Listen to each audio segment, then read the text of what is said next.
evening, everybody. Welcome to another live episode of The Breakdown. It is March 10th, 2024. I'm your host, Nate Pike. Got a lot to talk about. We've had 2 weeks off, but not really, because we've been putting up lots and lots of episodes, but we haven't done a live episode per se in about 2 weeks. So we're back, and we're going to be doing the live episode thing again for the next hour or six. Hard to say for sure, but want to throw a little reminder up at the top end of the show that if you're one of those folks that disagrees with something that's said here tonight, or you have something that you want to bring up that we maybe didn't cover quite so much, then you can absolutely join us on the Twitter Spaces or X Spaces. I'm still going to keep calling it Twitter. You can join us on the Twitter Spaces, and after we've done the program proper, then you can weigh in with your thoughts. We're going to do tonight a little bit differently. Because historically what we've done is we've turned on a bit of a fire hose for 10 to 15 different topics. And there's 3 or 4 topics that we really want to make sure that we hit on with some depth. So we're going to be talking about a few things tonight. We're going to be talking about the changes to, alleged changes to how counselors are going to be regulated in the province of Alberta, and what the current status of that is. Spoiler alert, it's not good. It's not a good current status at all. We're going to be talking about the big news. One of the big newses this week, which was the RCMP investigation into the 2017 UCP Leadership Race, wrapped up, and with more of a whimper than a bang. But there's some interesting implications in that we're going to talk about tonight, and then we're going to also be talking about in our next episode. We'll get to that in a bit. And then we're going to be talking about the drug plan, because we had yesterday another episode of Your Province, Your Premier, and Danny said some things, which is also going to lead us into our conversation about coal mines tonight. So we got a lot we're going to be covering. We're going to start with, though, the situation with counselors in the province of Alberta. So some things you got to know right out of the gates, because it gets to be really important really quick, is that as of right now in the province of Alberta, there is no regulation for who can call themselves a counselor. It's not a protected title. Literally anybody can call themselves a counselor. Now, this has been an issue that has been going on for quite a few years. And we got to go back in time a little bit to get the full context. But the really important takeaway is that right now, literally anybody, if please don't, if you're not trained, don't do that. But if you were an unscrupulous, perhaps, individual, or maybe a bit of a narcissist, you could say, you know what, I'm going to be a counselor from now on. I'm going to start Timmy's counseling service, and with no credentials, no training, you could call yourself a counselor, and you could charge people money to do that, which isn't great, because there's a lot of ways that can cause some real harm. Now, this issue has been raised for quite a while, and 2018 was the first time that any government really took some concrete steps to address it. So in 2018, the Association of Counseling Therapy of Alberta was set up after the NDP government passed Bill 30, which was the Mental Health Services Protection Act. That was in December of 2018. And that organization was set up, and it was supposed to kind of do build the foundation of a College of Counseling Therapy of Alberta. You may remember in 2019, we got us a new government, and they kind of said, yeah, you know what? We got war rooms to fund and Bigfoots to hunt, so we're not going to put any time or effort into regulating who gets to be a counselor. It recently made the news again because there is a physician who allegedly, I have to say, because the story corrected themselves later down the road, but according to the College of Physicians, they abused someone quite badly, and they lost their license over that situation. Now, this former physician says, no, it wasn't like that, but the physicians body said, yes, it was, and we're not going to let you practice medicine anymore. And apparently she said, fine, I'll be a counselor then. So she is practicing up north as a addictions counselor, which is kind of alarming on a lot of different levels, because you might think to yourself, hey, if somebody has a history of taking advantage of vulnerable Albertans as a physician, a change of title so that they continue to be around vulnerable Albertans maybe isn't the best choice. But like I said earlier, there's no regulation that exists to say you can't do that. And it's important to realize that when we're talking about healthcare professions, the vast majority of them are regulated by colleges. There are professional associations that exist to say, hey, these are the rules. This is the minimum credentials you have to be in order to call yourself this thing. This is the training that you have to do every year in order to continue to call yourself this thing. It's a whole big administrative thing, because when you're talking about people who are dealing with healthcare, whether it's physical healthcare or mental healthcare, you're dealing with some people who have some vulnerabilities. And so making sure that people have the appropriate credentials and the training and are staying current with those things is a really, really important piece. Now, the College of Counseling Therapy of Alberta was supposed to be the organization that was set up through the legislation, the Mental Health Services Protection Act. The UCP didn't do it. There have been a lot of people calling for a college, and those cries have recently gotten quite a bit louder. Treaties 6 and 7 recently stepped up and said, hey, with all of the addictions stuff that's going on, with all the funding that's going into treating addictions, we probably should have some guidelines for who is able to do addictions counseling. Well, there was a development. On March 1st, the province announced a new approach, which is to say, in a stunning display of bipartisan. No, I'm just kidding. They trashed the whole NDP plan. The UCP just said, no, we're not going to do the NDP thing. We're going to start over from scratch because despite the fact that there have been years of work that have gone into building an appropriate framework, we just don't want to say that the NDP did anything well at all. So we're going to reboot the whole thing. So the plan that was announced by Dan Williams, who that's the same Dan Williams that chugged beer in the legislature, just so we're all on the same page. The plan that was announced by Dan Williams is that they're going to move counselors to the College of Psychologists. And in an upcoming legislative session, they're going to repeal the legislation that was brought forward by the NDP but was never actually proclaimed. And they're going to introduce new regulations to take effect in 2025. But there are some concerns. There's some people who are worried because when Dan Williams was asked, you say, hey, so you've said that you're going to do therapist counselors, but there's a lot of other different types of counseling that exist. How are you going to manage that? And his response was, in effect, to basically say, we'll just fold them all in. I don't know why all these different subspecialties get their own recognition, which is a fascinating stance to take because anybody who has worked in healthcare, anybody who has worked in any sort of mental health supports will tell you that they are very, very different and they do require different levels of training, different levels of certification, ideally, not currently in the province of Alberta, but one would hope, and they should have different requirements. But Dan just wants to throw him into the College of Alberta Psychologists and hope for the best. What could possibly go wrong? Moving on from there, we got to talk about the biggest story of the week.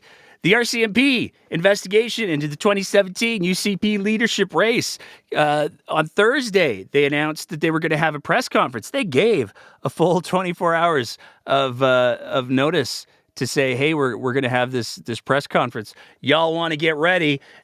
We don't normally do this. And it's true. The RCMP don't normally hold press conferences unless charges are going to be placed, unless people are getting charged. So everybody was like, ooh, what's going on? And in the release, it also said that it was of intense public interest, high-profile case. A lot of people went, there's only one or two things that could be. And a lot of people were speculating right out of the gates. It turns out correctly that it was going to do with the investigation into the UCP leadership race. But despite giving the media 24 hours of heads up in regards to, hey, we're going to be having this press conference, they had some problems. We're gonna play you about 2 minutes of clip here because it's just too good not to.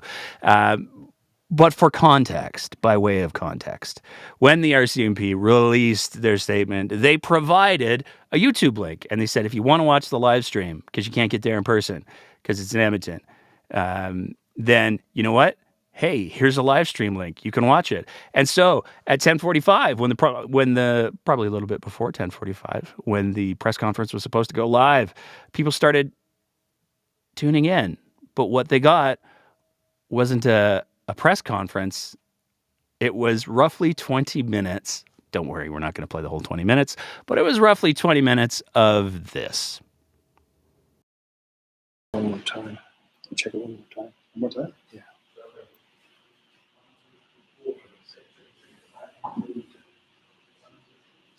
That's good. So I guess, are they saying at your end that the sound is no good at the podium, but it's okay at the camera? Yeah, like I've got, so the thing I can't figure out is HDMI. Yeah. And yesterday I tested it. It worked fine. Yeah, and the thing is that I can't select so it might be right inputs. It might be right at your computer or something. Well, it's YouTube. Yeah. That's my life. This is what happens to me. It worked fine yesterday and doesn't work today, right? Yeah, I know. Yeah, that's what I understand why it's not working today. Right. So it's like a YouTube thing. Like this is your receiver, and your transmitter's back there.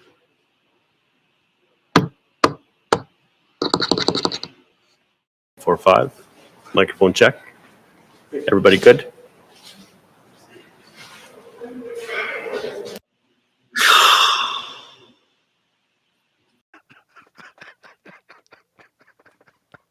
It went on for like 20 minutes. It was fantastic. And it, in and of itself, it's not a great look. It's not a great look when you call a press conference and then you air not one, not two, but three different live streams where you're talking about the investigation into the 2017 UCP Leadership Race. But when you take into consideration that the investigation was in no small part centered around electronic voter fraud, and you spend 20 minutes broadcasting your inability to live stream, that's not great for instilling confidence. But it wasn't the first time that there were issues with this investigation instilling confidence. I just want to add before we get to the next bit, there was this little thing that happened here where during the live stream, and we've made it very, very small so you can't read any of the things, they streamed out what appears to be an RCMP desktop with a bunch of investigative documents on it. So that's cool too. Nothing to worry about here. But they did have problems earlier in the investigation when they had they'd gone to somebody's house to have an interview. They'd gone to interview a key Kenny organizer. And as is the fashion, they were going to record the interview using voice recorders, presumably of the digital variety. And then they left them there at the person's house for days. Now, if it had just been the voice recorders had only that Kenny organizer on, I mean, it's embarrassing, but it wasn't just the Kenny organizer, allegedly. It was also a boatload of other interviews that had been done with other people who were involved in the investigation. So not a super strong showing to start off with into the investigation. But they made their announcements, and they wanted to talk first about the Jeff Callaway campaign.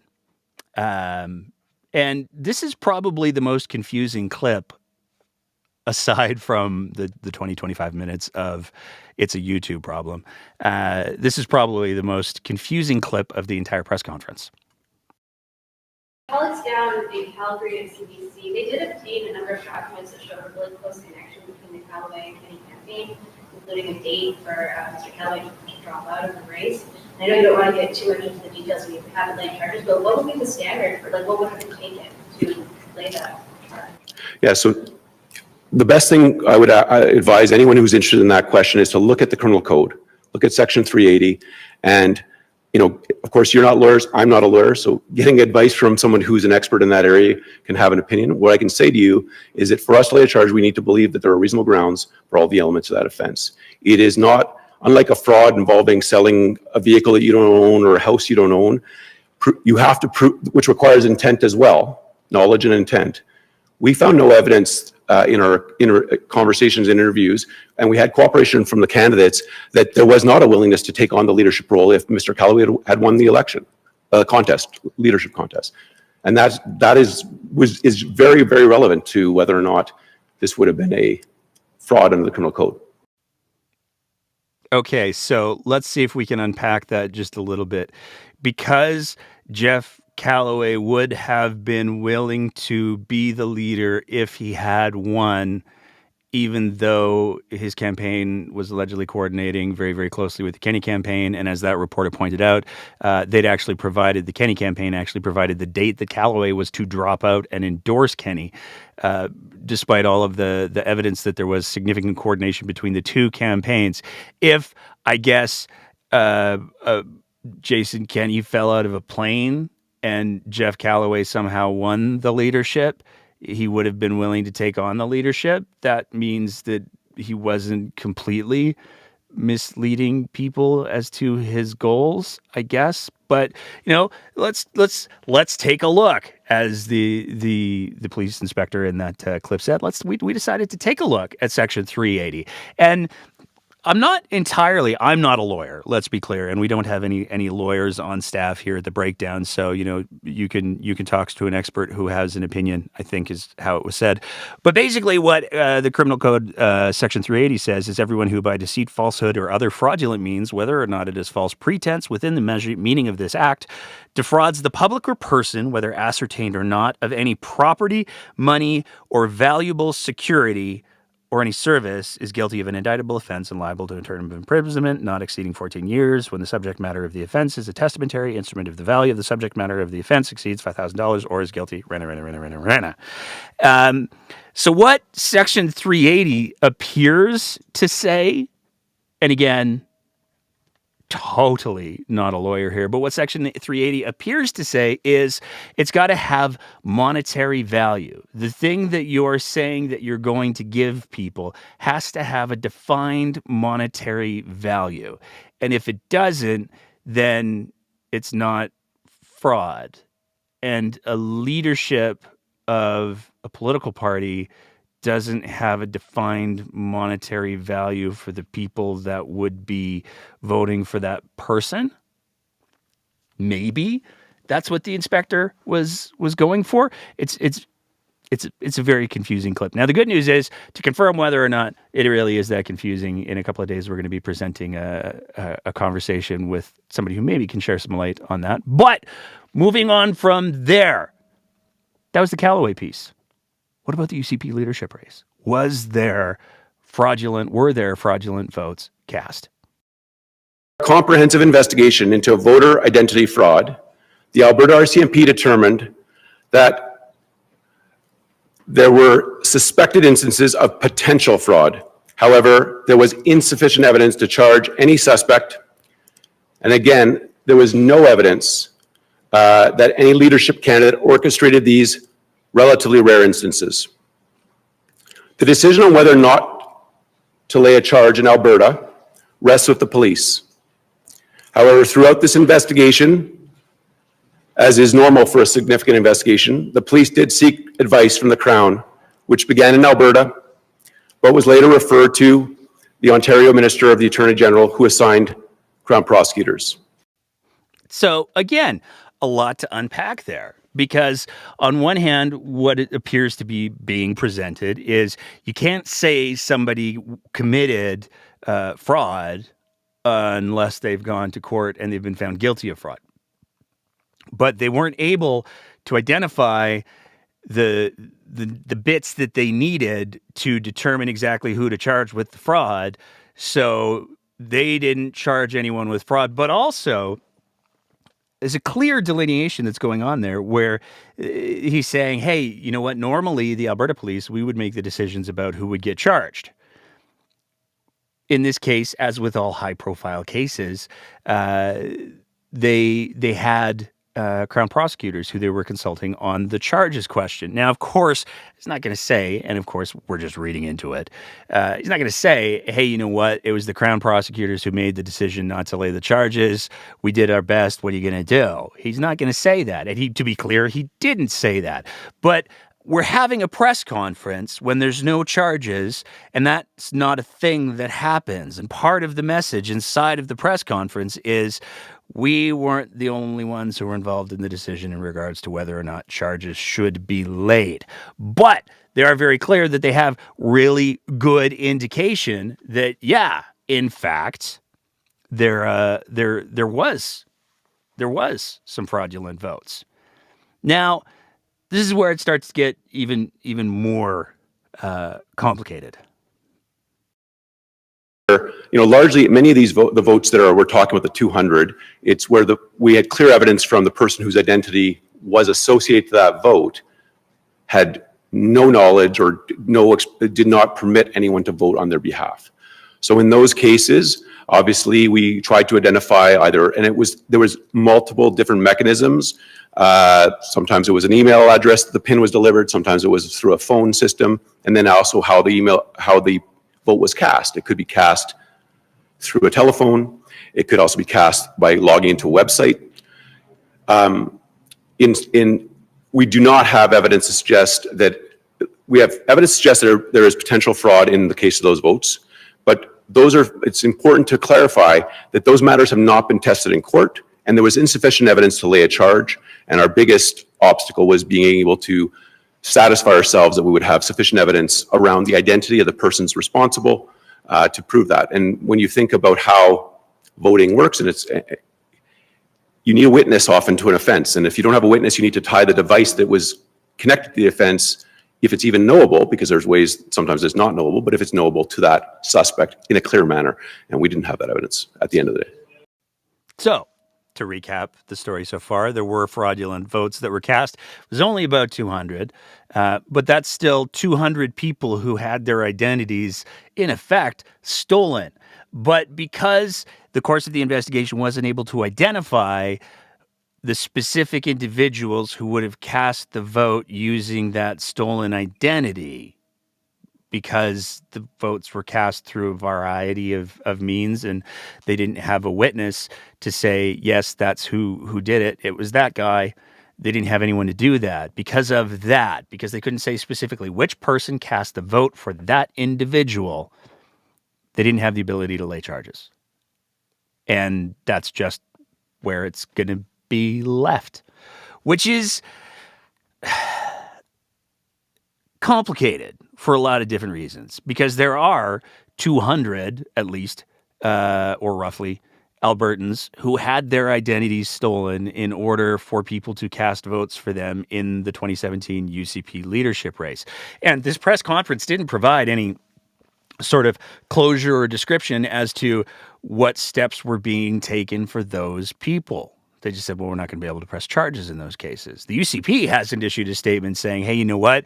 We've been working very closely with the RCMP, and at the conclusion of their investigation, we asked for all of the names of all of the folks who had these fraudulent votes cast in their names so that we could purge our databases. And we're sending out apology letters with maybe one of those nice little edible floral arrangements, the fruit baskets, because we're really, really sorry that happened. Sorry, everybody. The UCP hasn't said anything like that.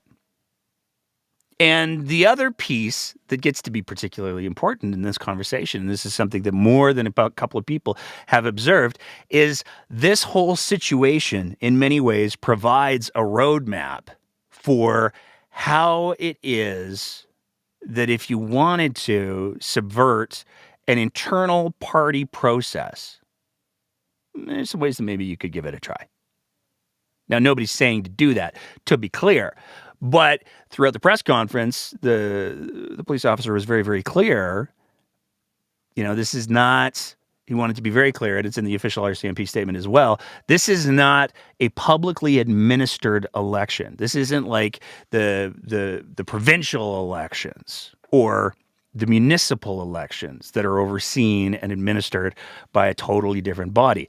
These are internal party matters. And that brings us to the problem of the private clubs. Because what this case, at the very least, illustrates is that there are mechanisms inside of political parties that exist so that nomination races can be attempted to be influenced. Now, whether we're talking about nomination races for constituencies or we're talking about nomination races for leaderships, as long as it's the private club that's administering things in the closed room that is that private club, there's ways that that can be exploited. And we certainly saw that in the last provincial election, in the run-up to the last provincial election, I should say, where there were multiple constituencies where people very much raised concerns about abnormal things that were happening that the party seemed to be allowing because they wanted their preferred candidate, or that constituency association wanted their preferred candidate.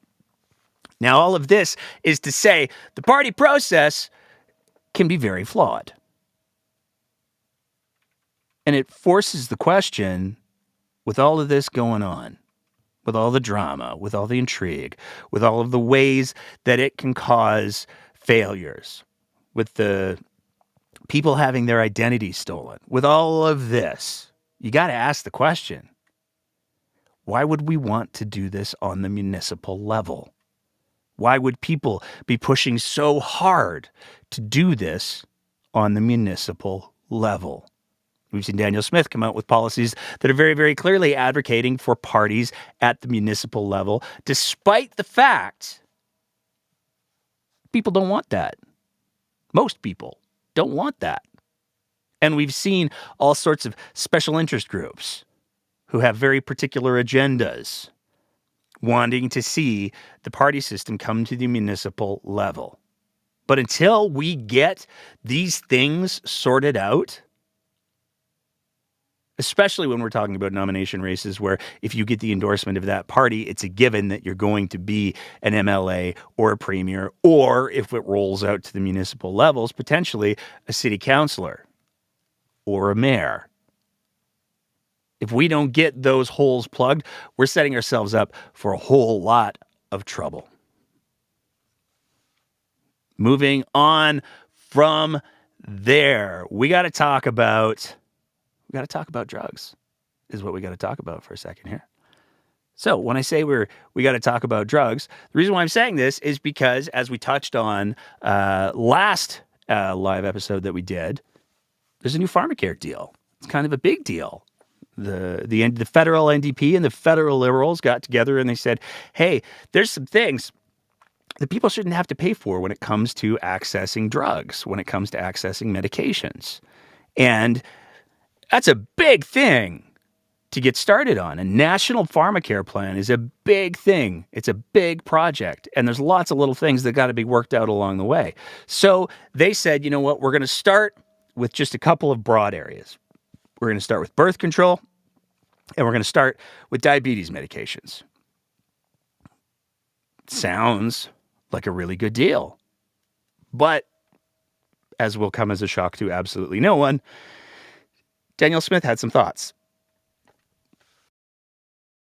Look, I understand that what people think a national pharmacare program is that it covers 100% of drugs, 100% of the time, 100% of the dollars.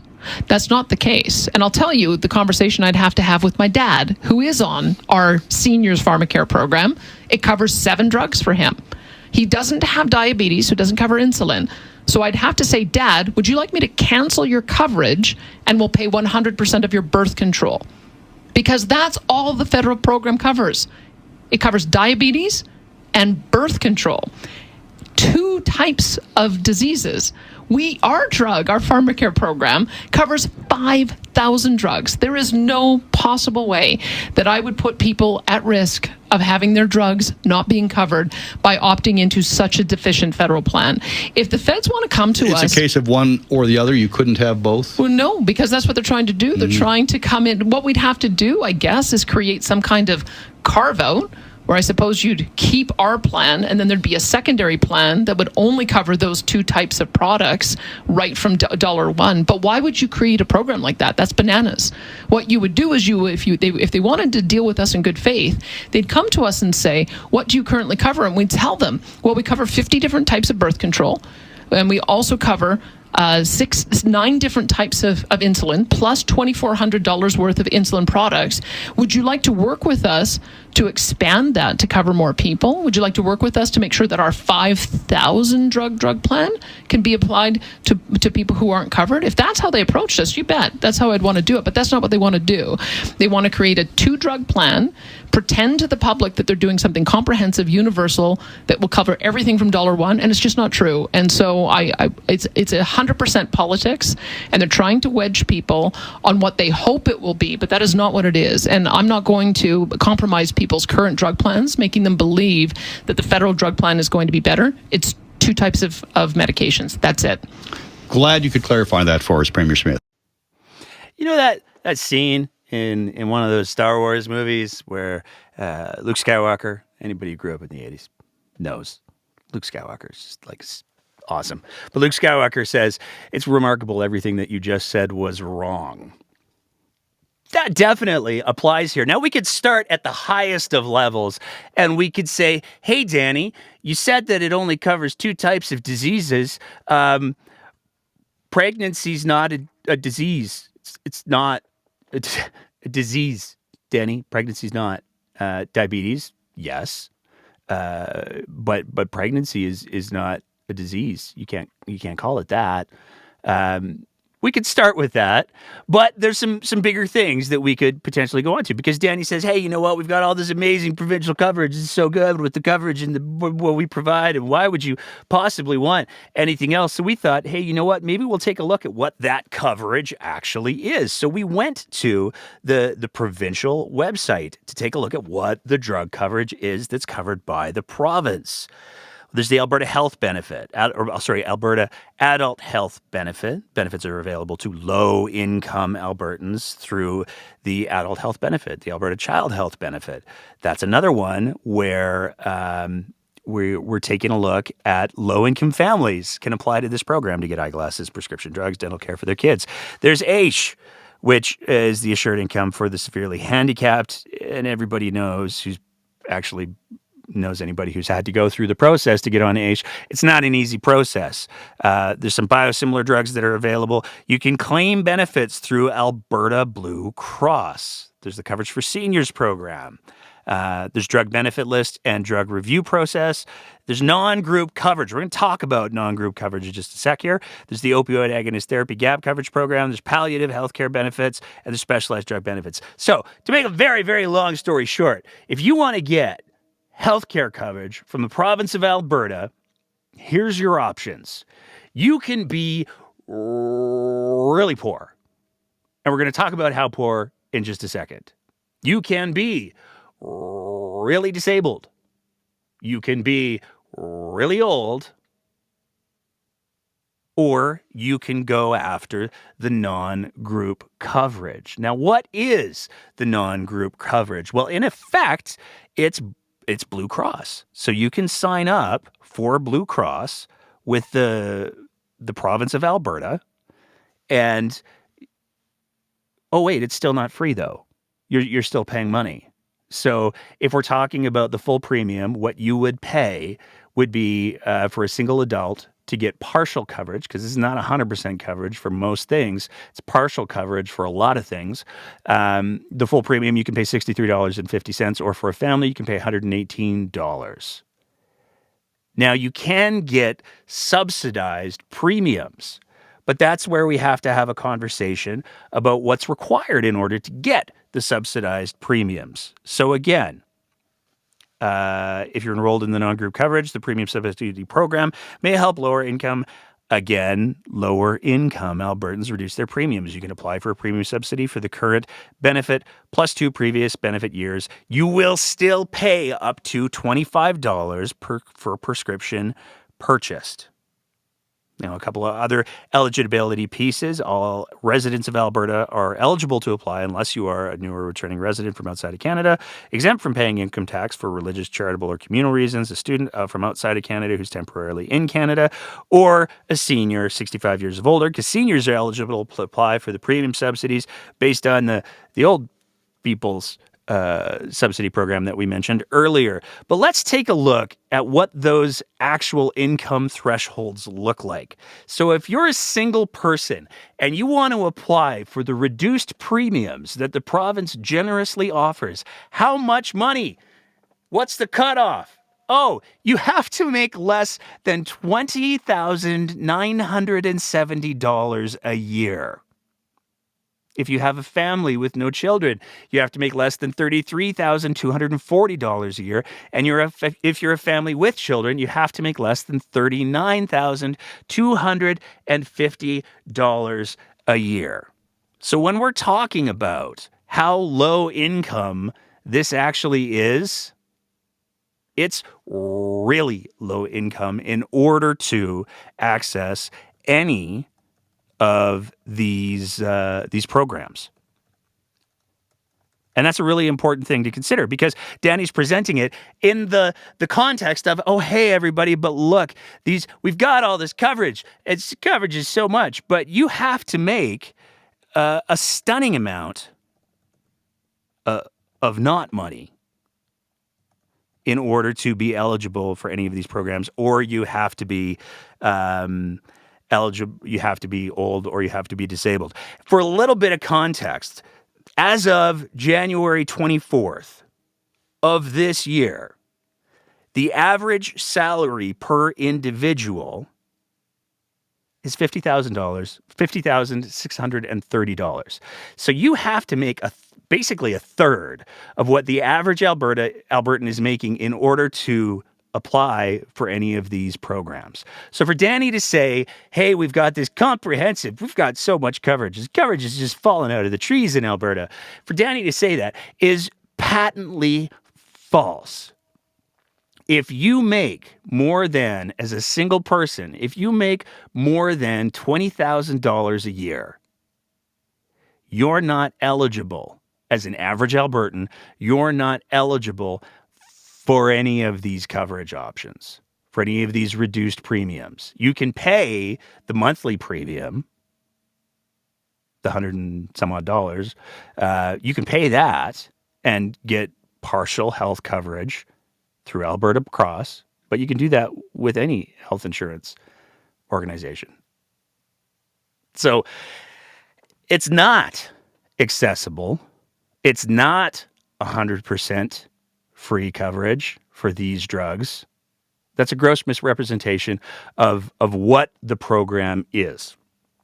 And it's really important to be really clear about that, because otherwise people could be left with the impression that somebody is trying to, use politics to be divisive, to create something of a wedge issue. But no, I think you could only really make that sort of assertion if there was any sort of evidence that it was being so grossly misrepresented.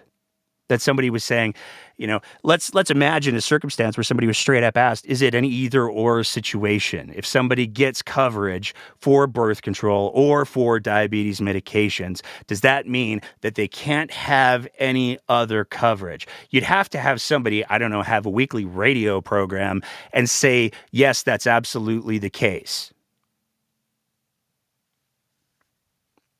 Because it's not. If we take a look at just a little bit of what information is available around the program, the Council of Canadians is very, very clear on the information that's available. Everyone in Canada with a healthcare card will be eligible for coverage under the National Pharmacare plan, not just the uninsured. Unlike the Canadian Dental Care Plan, there will be no income cutoffs or eligibility rules that that excluded people covered by existing plans, public or private. This is a significant win, considering how strongly the insurance industry lobbied for a Pharmacare plan that only covered the uninsured. Such a program would have done nothing for the nearly 60% of Canadians with private insurance plans who nevertheless can't afford their prescription drugs due to high copayments or deductibles. So, to correct, again, the premier of the province in regards to what's actually happening with this program, no, it's not an either or. This is an and. That's it. The federal Pharmacare program, as it's been announced, as it's been released, would provide coverage for every single Canadian with a healthcare card for any of the listed diabetes medications 100% of the time. And it would also cover all of the birth control products that are included in this first rollout 100% of the time for 100% of all Canadians. But that doesn't mean that the province would then have to stop providing Pharmacare for people on age or for people who are making precious little in order to try to make ends meet in this very expensive province to live in. There's nowhere that says in order for people to have those things, to have access to the birth control and the diabetes meds, that the province would have to shut down all of the existing Pharmacare programs. It's just not true. And of course, this program that would provide diabetes medications coverage for all Albertans 100% of the time with 100% of the cost covered. This program that would provide birth control for 100% of Albertans 100% of the time for 100% of the cost covered. That's the program that Danielle Smith and the UCP have apparently decided to opt out of. The premier, who doesn't even understand what the program is, just wants the money to roll it into the existing programs. It's no wonder the Turkish Tylenol worked out the way that it did. If this is the grasp of these relatively simple issues that the Premier of Alberta currently has. And it's going to hurt people. That's the really unfortunate part. There are people who could absolutely do very, very well. You want to talk about addressing cost of living? A fantastic way to address cost of living for people who are having to navigate diabetes would be to eliminate a lot of the expensive costs that they face day to day. There's no shortage of anecdotal stories of people talking about, I have to limit my testing because I got to make sure that I have enough strips or lancets to get me through the month because there's only so much that I can afford. This would eliminate that. But Danny's got to own the feds. Moving on from there, we get into our main event. We're talking about the coal mining. And this is a bit of a deep dive, so strap in, because it's going to take a little while to get to the places that we need to go. But let's start with, I just got to say, going through your province, your premier yesterday, the first half hour, Danny managed to make it a good 33 minutes without saying anything unremarkable. And here at the breakdown, we were kind of oh, wow, we're not going to have any material to work with here? This is delightful. But as you saw, she had her thoughts on Pharmacare. She also had her thoughts on coal mining. Energy Minister, I believe, wrote a letter to the CEO of the Alberta Energy Regulator, including a clarification that those 4 projects could still be pursued. So what's going on? Why is this thing just keep coming back? Are we going to have a hard black and white decision, yes or no, on development? Well, there were 4 advanced projects that had been under consideration, and then the change was made to the coal policy, which I think caused a lot of backlash and anger, because the 1976 coal policy had a whole vast areas that were off limits for development. When it got rescinded, then there were a number of different companies that were going onto pristine land and starting to do some of the initial work to determine whether they could develop. So we reinstituted the coal policy, but there were still those 4 advanced projects that were excluded from that policy because they'd already been disturbed. I think there's a couple up in the Hinton Grand Cache area. There's Tent Mountain and there's Grassy Mountain. And so hesitant to use the word, but grandfathered would be sort of an application here. it would, because if you go down and look at those sites, they'd already been disturbed, they'd already been developed, there's already existing infrastructure there, and quite frankly, when they were decommissioned, they were not reclaimed particularly well.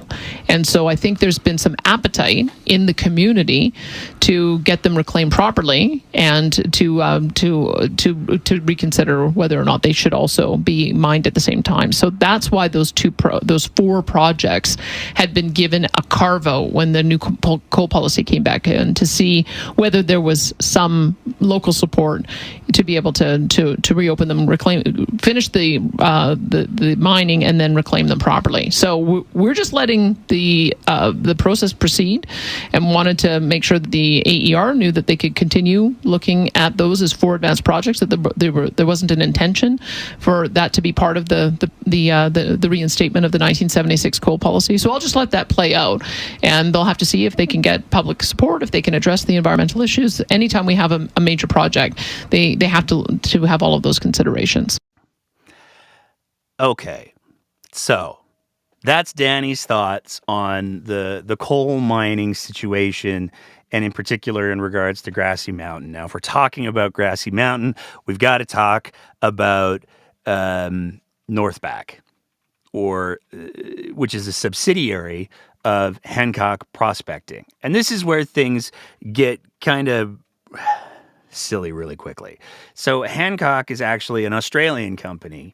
It's owned by one of I believe she's the wealthiest woman in Australia. She's worth like billions and billions and billions and billions of dollars. Made tons of money in Australia with mining. But Northback is kind of version 2.0 of Hancock Prospecting's work at Grassy Mountain. Now, in 2014, Benga Mining Limited, which is the predecessor company of Northback, started a proposal for the Grassy Mountain coal mine, mining a metallurgical coal mine with a production capacity of a maximum of 4 million tons of coal per year over a mine life of about 25 years. Now, the site that they looked at on Grassy Mountain had previously been a coal mine, but it had been shut down. So this was a new application to go into that space to get the metallurgical coal. That's what that was. Now, in 2020, the UCP rescinded the 1976 coal policy, and they did so without any consultation. And this caused a lot of concern for a lot of different reasons. Obviously, the no consultation part was a pretty big one. But when we're talking about the areas that we're talking about, that's where a lot of water for southern Alberta comes from. And at the same time as this was going on, there were very real concerns about the amount of selenium, which is a byproduct of these mining operations, that was already high in some Alberta rivers because of previous coal mining operations. So selenium, we've heard from a couple folks on who've offered some insight on the show before. It's actually in small doses a good thing, kind of like water. You want the right amount of water. You want to be able to drink some water. But if it's over your head, it's a bad thing. So the poison is in the dose, is a good way to say it. And if there's too much selenium, not only does that go into the water supply, but it also goes into the food supply. It starts to affect agriculture. It starts to affect ranching. All of these things turns into a really big problem really, really quickly. And starting up another coal mine at that site, odds are good, especially when you take a look at the environmental record that this province has, odds are good that there is a very high risk of more selenium leaching into the water supply. As we're heading into a drought in the province of Alberta, that's not great, I think most people would probably say. But because of the public outcry, because of the public campaigns that were put into place immediately after this policy was done, Alberta reverses direction on coal development and reinstated the 1976 policy. Now, with that, they also put in a ministerial order saying, yeah, there's not to be any coal mining in any of these areas. So that's sort of the story so far in regards to how coal mining in Alberta kind of flowed through for a while there. But there were some changes that happened.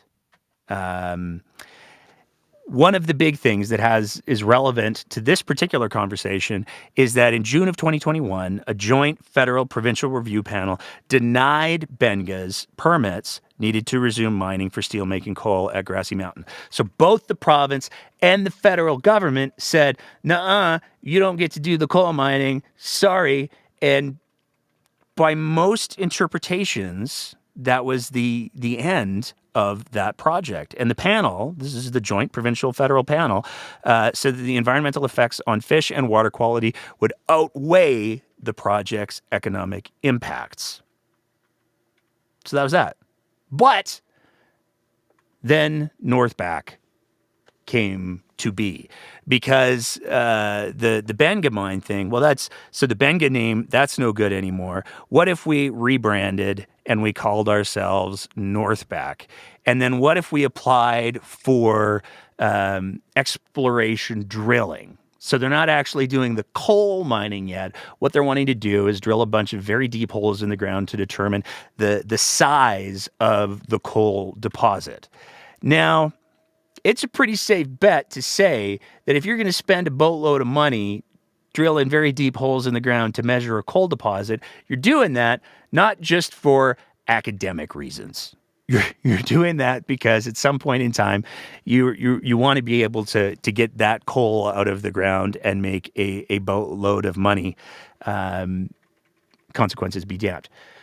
There's another piece that's happening concurrently with all of this. Benga and Northback did a very, very good job, and we're going to talk about how in just a sec, of talking about how wonderful this coal mine could be for some people, not lots of people, but some people.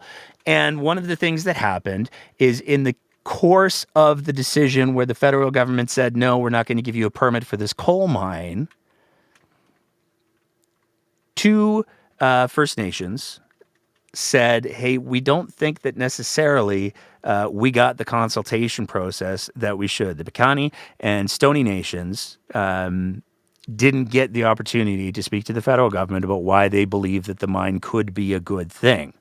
So there's been a whole court process that has taken place, and now the status of that is the federal government has to do the consultation part with the Piikani and the Stoney in order to say, yeah, we're still not going to do the permit, but we did the consultation because that's how consultation works in Canada. But it's fascinating that it's the Stoney and the Piikani that have said, hey, we'd actually like to have a conversation about how this mine could potentially be a good thing. Now, we get back to the rebranding of the Benga to Northback, because some other things happened in here that are really, really important to understand. The 2002 ministerial order that I referenced earlier restricted coal projects but allowed for exceptions for active coal mines, for advanced projects, and for safety and security activities.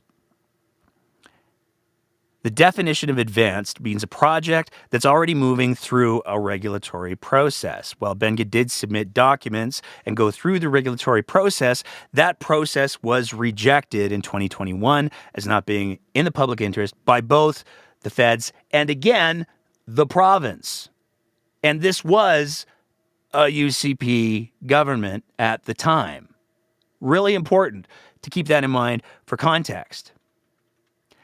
Unless, of course, you have a minister of energy that decides to write a letter saying, no, I've taken a look at this, and I believe that this is an advanced project.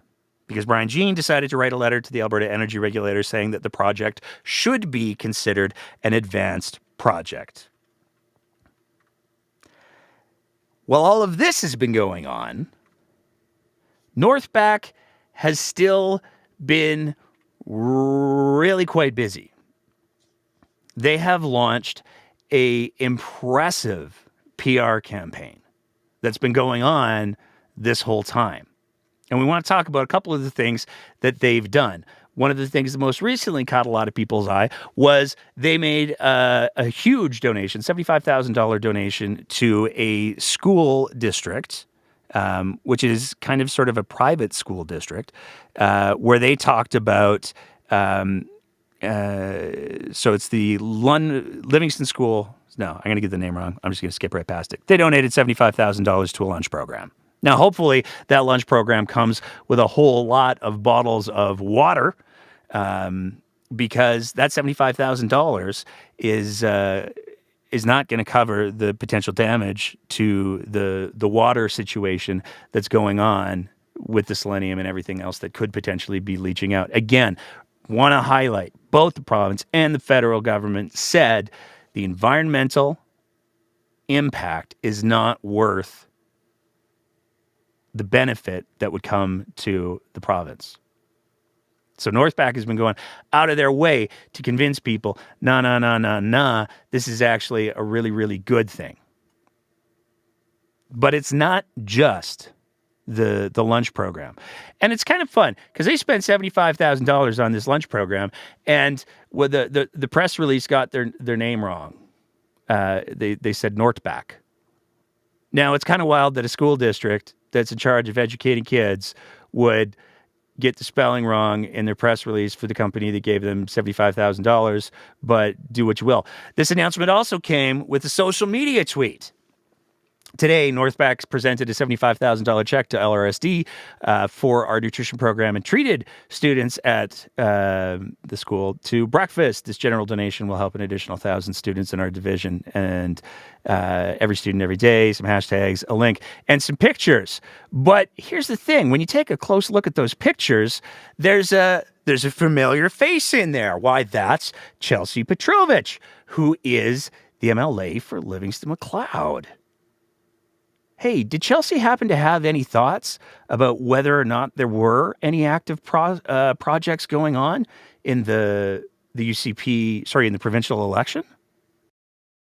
New coal mining in the eastern slopes, let's say anywhere between the Crow's Nest Pass and Rocky Mountain House, should be a yes or no, I think. Thank you. Thank you for the question. So as it currently stands, there are no active requests in Alberta for coal mines within our eastern slopes.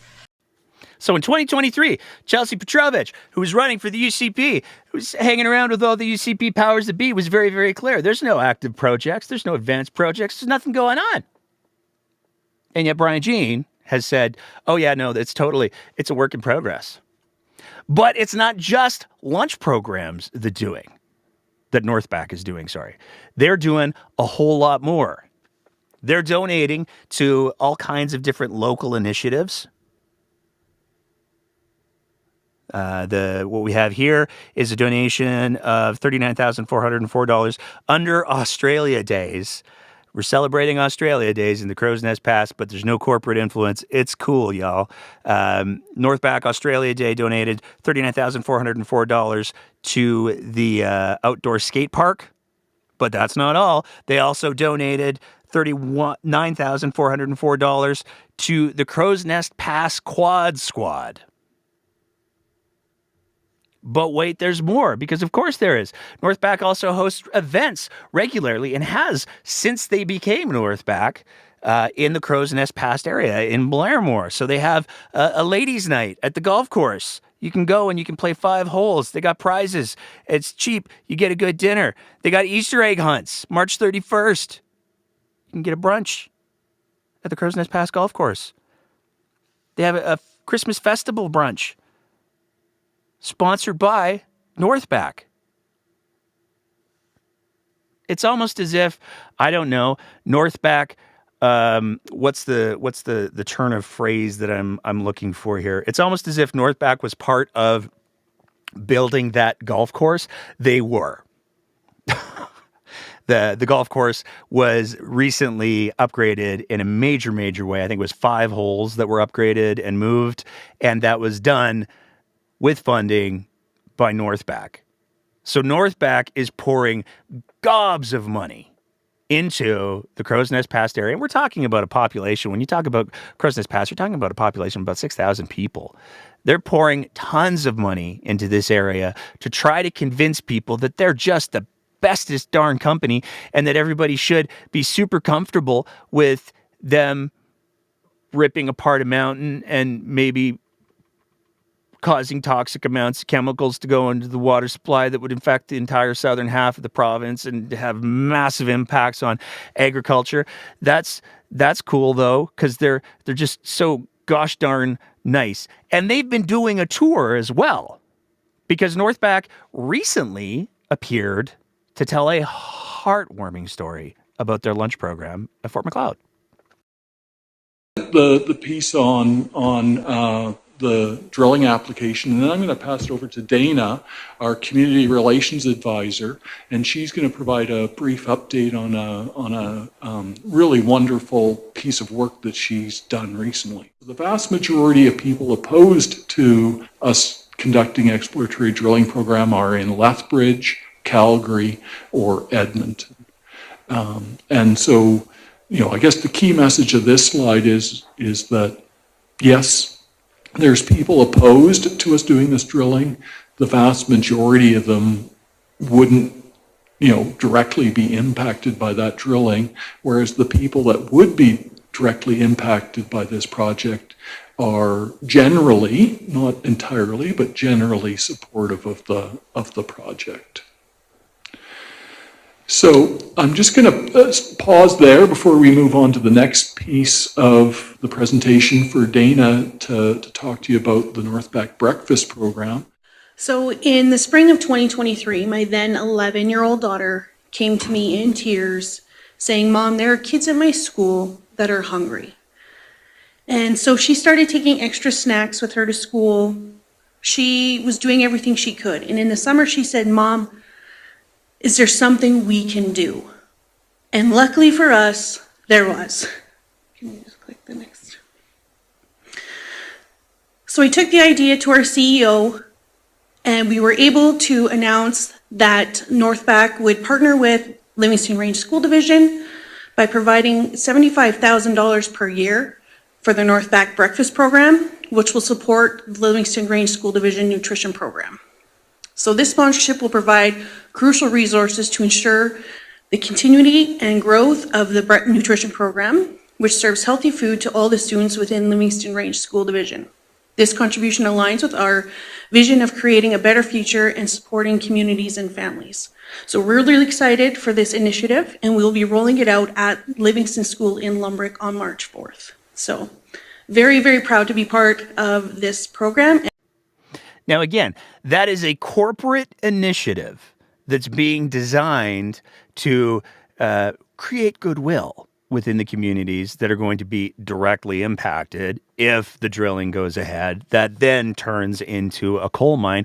But inexplicably, that was where Chelsea Petrovich decided to spend her lunch day posing beside the Northback banners. Now, there's some additional context that we got to put in order to make sense of this whole, try to make a little bit of sense of this whole situation. And we're going to go to one of the slides that was actually used in that presentation in Fort Macleod. Because when we're talking about when they want to start drilling, which is as soon as possible, and when we're talking about what they need to do that drilling, we're talking about a lot of water. How much water? Well, according to Northback themselves, they are requesting 1,500 cubic meters at a pumping rate of 0.5 meters per second, which when you say it like that, boy, it doesn't sound 1,500 cubic meters. That doesn't sound like that much unless you actually break it down into real context. 1,500 cubic meters is 1.5 million liters of water that they want to use for drilling as the province heads into what many are anticipating, particularly in southern Alberta, to be a catastrophic drought period. But let's take 1.5 million liters of water so that Northback, who's done all of this amazing PR work and who apparently has the full-throated support of Brian Jean and Danielle Smith, let's make that happen. And to really put as fine of a point as possible on how messed up this situation is, if we were to take a look at the recent renewables moratorium, let's say that Northback, instead of wanting to mine coal that could leach all sorts of crap into the water supply, instead of that, Northback wanted to put up some wind turbines, or Northback wanted to put up solar. Under provincial regulations, they would not be allowed to. Let me just say that again. If Northback or any other organization wanted to go to one of these mine sites, even if they said, hey, you know what? We get that there's some remediation to be done. Tell you what, we're going to do the remediation. But what we'd like to do is set up some wind turbines and some solar in that whole area when we're done. That's cool, right? They wouldn't be allowed to do that on this site. But a coal mine that's going to have all kinds of negative environmental effects, including leaching selenium. And to be clear, that 1.5 million liters of water that I just talked about, that's not 1.5 million liters of water for the project. That's 1.5 million liters of water just to drill a few holes. If they get to the point where they're actually going to pursue the coal mine, if Danielle Smith and the UCP greenlight this because there is insufficient public outcry, if that's what happens, the volume of water is going to make 1.5 million liters of water look like a literal drop in a bucket. That's what's going on with Grassy Mountain. And it's worth highlighting, that's only one of the 4 projects that Danielle Smith and Brian Jean have said, nah, they're advanced projects. It's cool. We're going to exempt them from the ministerial order. We've seen in this province that when people get motivated, when people get loud, they can make the government blink. And if we start to see enough outcry against this irresponsible move, this project that the province of Alberta, let me just say this again to be super clear, Kenny and Trudeau governments both agreed that the damage that this project would cause to the environment wasn't worth it. I just want to say that one more time. The governments led by Jason Kenney and Justin Trudeau agreed on a thing, and it was that this mine is a bad idea. It's not worth it. It's not worth the environmental damage. It's not worth the impact on wildlife. It's just not worth it. To say nothing of the fact that most of the money made from this mine wouldn't be staying in Alberta. I mean, sure, they'd probably pay for the occasional Easter egg hunt and ladies' night at the golf course that they bought. But most of the money is going to go back to the billionaire in Australia.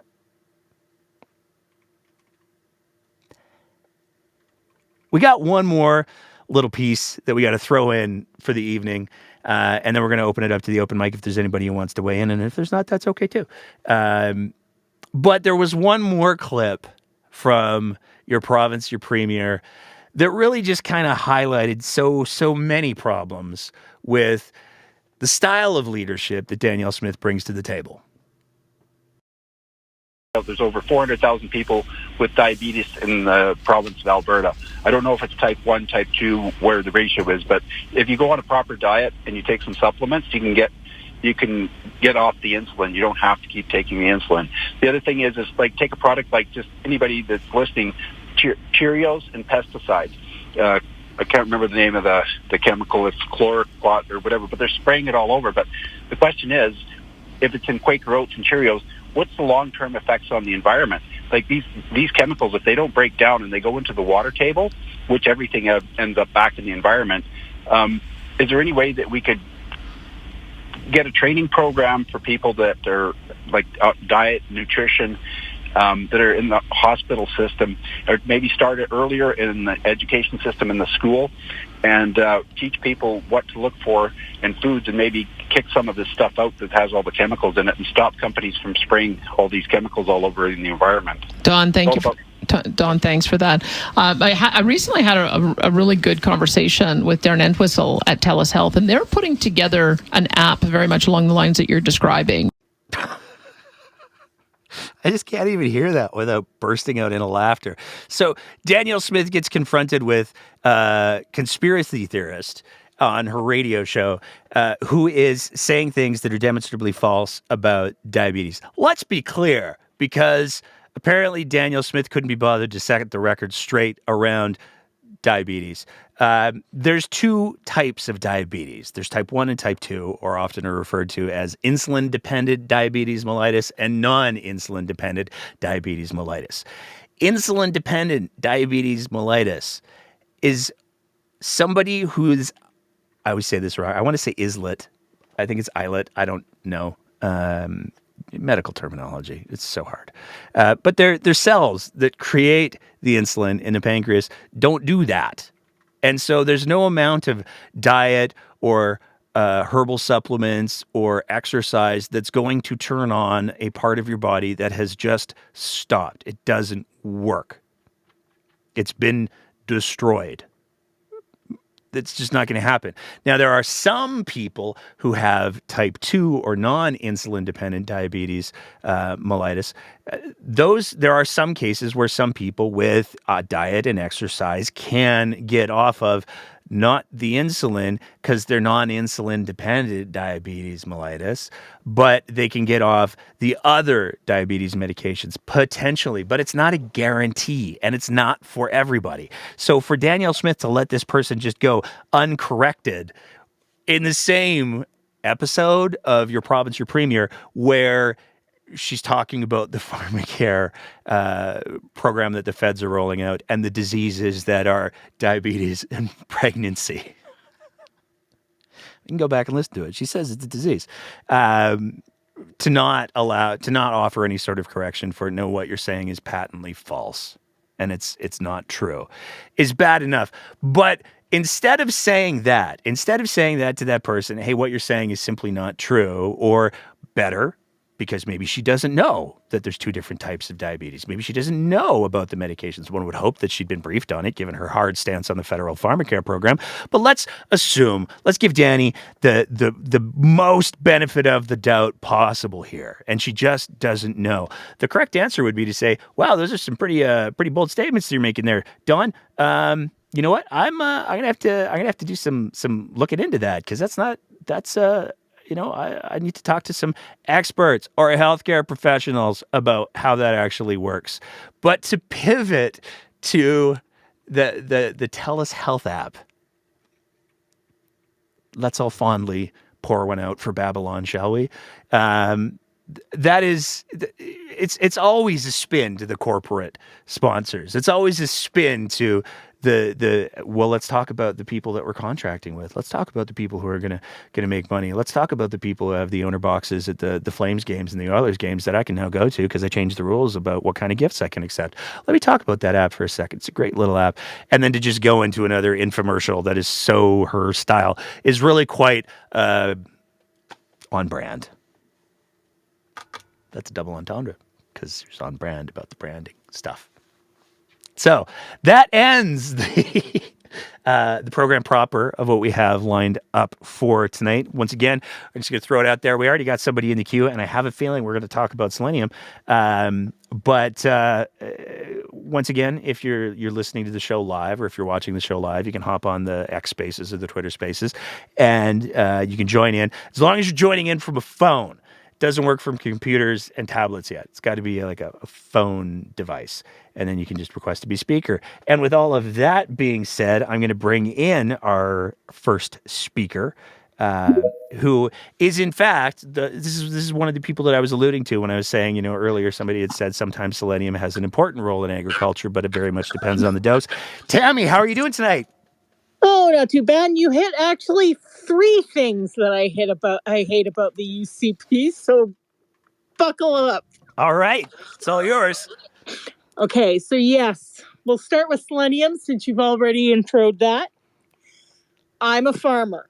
My mom and dad were farmers. We used to have a selenium depleted part of land. However, to make you understand how little selenium an animal needs that is being raised on a selenium depleted piece of land, we literally at the birth of a calf would go in, put the calf in the squeeze. I'd hold it for my mom, and the shot was smaller than most of my doses of insulin.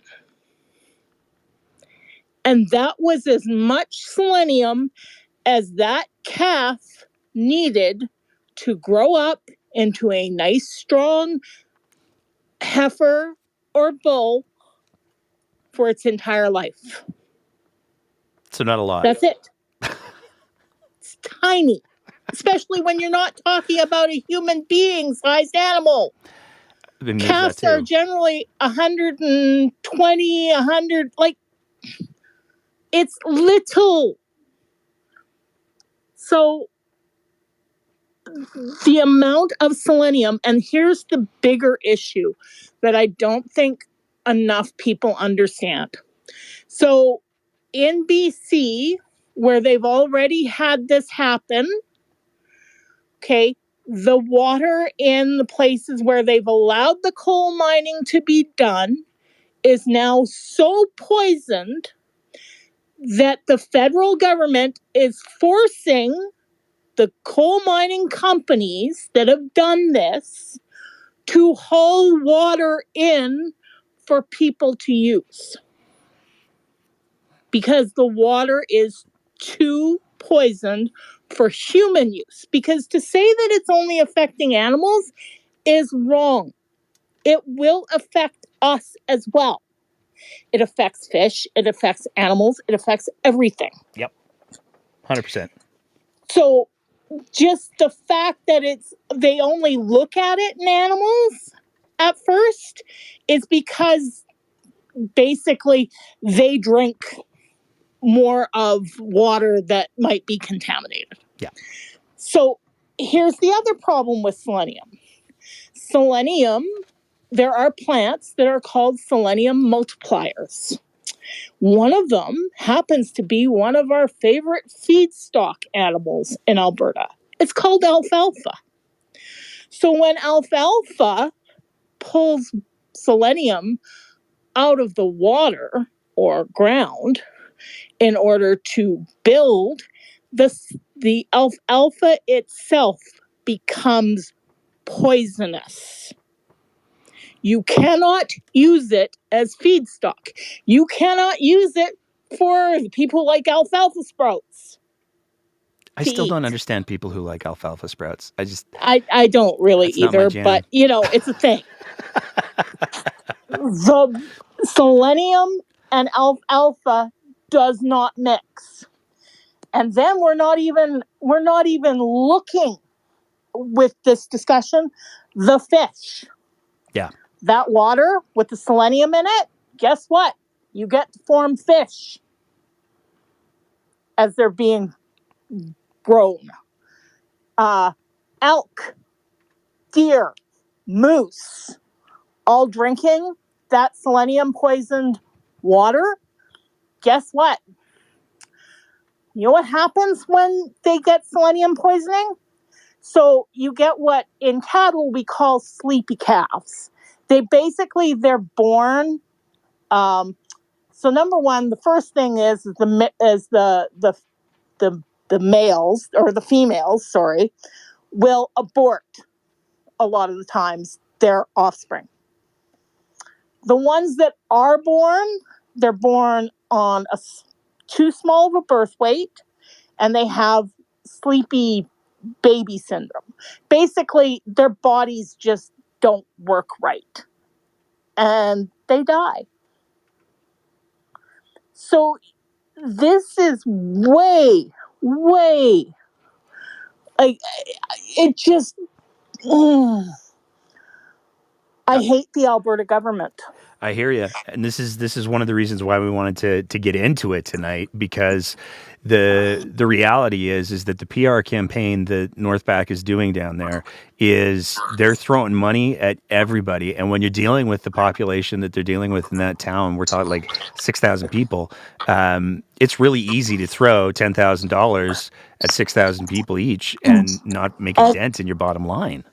And I put in some of the paperwork to the Alberta government about all of this, to the AER. And you know what? Excuse my language, you probably almost heard the word come out, but I stopped myself. They said, well, why should these people that don't even live in the area have, a say? Well, I came back at them with, because the area you want to pull the water out and you want to contaminate, that's the water basin for southern Alberta. That is where the majority of the water, and it doesn't just stay up there. Oh, no. That water basin fills out to the North Saskatchewan. So it's going to hit us. It's going to hit Saskatchewan. It's going to hit everywhere. Yep. And they've already gotten in trouble on the other side of the border, on the BC side, because that bullshit over there, that same bullshit, they're in trouble with the United States. Because the states on the other side that have been affected by that water system on that side of the border, they're pissed. Because they've tracked it back to that bullshit. Excuse my language. Well, no, this is one of the rare situations where I find myself hoping that, it baffles me that two of the First Nations that are down there are the ones that are saying, actually, we'd like the mine. I cannot wrap my head around that. I hate to say it. Some of it is...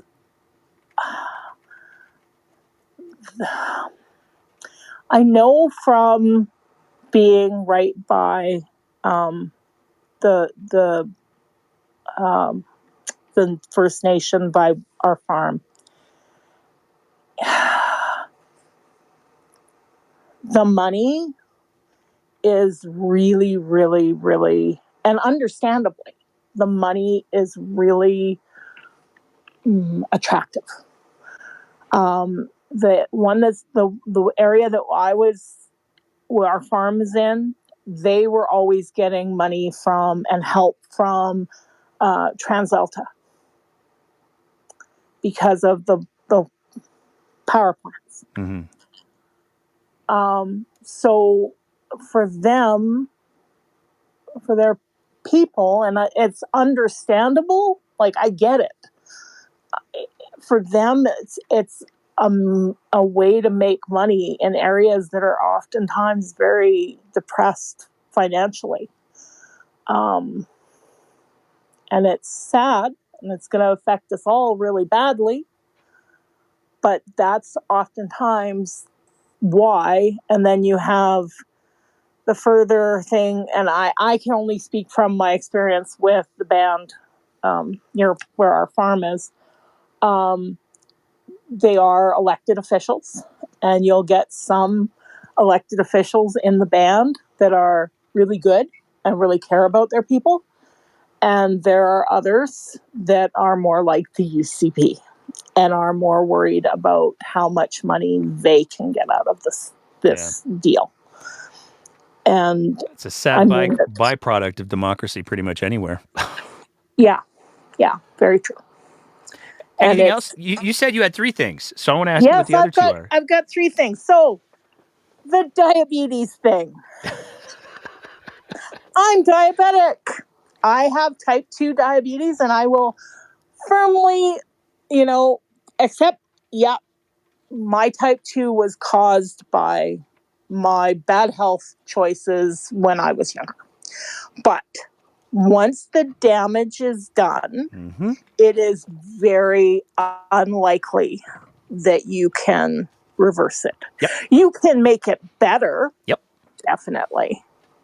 But once you've damaged the systems that provide your insulin, as much as the insulin resistance that I'm suffering from now, and this kind of ties into the other things about the Pharmacare.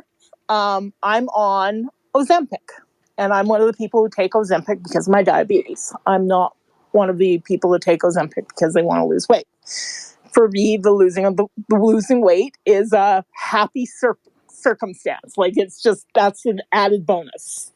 For me, Ozempic has basically revolutionized my diabetes. But her saying that they already have a great coverage for diabetic everything. Now, I've my health issues. Yep. I've got diabetes. I've had 2 strokes, and I've had cancer. And right now I'm being tested for a colonoscopy because they're worried that I might have colon cancer. Oh, geez. Hey, they're catching it early. I mean, there's that, yeah. That's the way I always look at it. They found it because they found the possibility because I was having problems with a possible other issue, and that issue turned out to be a negative. But when they were doing the PET scan, they looked and they went, "Oh, look, there's this little spot in your colon that's kind of glowing," because they give you the radioactive dye stuff. And they're like, "You should probably see someone about that." And so I flipped because I'm paranoid now about cancer, having had it once already. And, they sent me off. And so tomorrow I get to have my tomorrow I take all the junk that I have to have. And then the next day I have the colonoscopy. But to get all the medical coverage that I need to ensure that I don't have to pay for things that I need, I carry personally one insurance that is a Blue Cross plan. I also have insurance from the company that I work for. And I carry that non-group coverage. That non-group coverage, so in the case of the Blue Cross, if you have pre-existing conditions that require drugs for it, a regular Blue Cross plan will not cover it because it is then a pre-existing condition. Yep. So the only way you can get coverage for those drugs that you need, which I do, you have to have the Alberta non-group. And then I was carrying that when I was working as a contractor. And then when I got my other job, they have decent coverage, but they don't, because of all of the health issues that I have. And because, eventually there's a limit to how much they cover. I opted to maintain those other 2 insurances so that I was certain that I was never going to hit a point where, I can't afford my insulin. Yeah, a lot of people do that. So the thing is that the Pharmacare would revolutionized for me, because then all of a sudden I wouldn't have to carry, it comes to about $2,500 a year for all the insurance that I carry. That's a Mm-hmm. hell of an angle you've got there. That's Mm-hmm. really good. I haven't heard anyone raise that yet. That's a really good point. And my daughters, both of whom have their ADHD and autistic, they're on several different meds. And because they're young and can't afford insurance for themselves, guess who ends up helping pay for their meds? Yeah. Because I can't leave my kids, even though mine's covered, I can't leave my kids trying to get by. And, you know, they're lucky, at least they're not diabetic, but one has ADHD and one has ADHD and is autistic. So her, you know, she says it's like your brain is at war with yourself when you're like that. Because those of us who are autistic are like, we like things in neat little boxes. You just box people. And ADHD just can't. So her brain is constantly at war with itself, right? She wants things in perfect little boxes, but her ADHD says no. Yeah. So, you know, so